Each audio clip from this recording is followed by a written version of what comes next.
Ако го сумираме вкупно резултатот, доаѓаме до бројката од 37 милиони дрва во време на оваа влада и оваа гарнитура на ВМРО ДПМН и коалицијата, наспроти 0 во времето на СДСМ. Исто така предвидуваме и 35 проекти во висина од 240 милиони евра за заштита на животната средина, субвенции за набавка на печки и котли за пелети во висина од 30.000 денари и на субвенција до 70%, како и носење на газ тука во Тетово и Тетовско и во Гостивар и Гостиварско, газ со кој што стопанските капацитети ќе бидат еколошки поприфатливи, цената на енергенските пониска, стопанството покомпетитивно, нови работни места, а исто така и поеколошко загревање на домовите. Ова акција засади го дрвото, засади својата иднина, треба да продолжи и не треба граѓаните да очекуваат.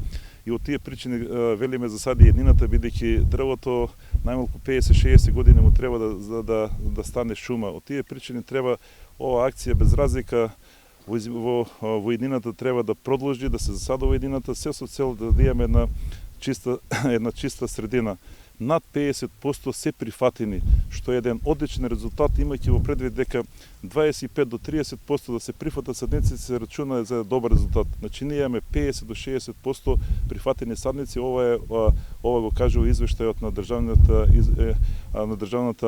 Државниот инспекторат за шумарство.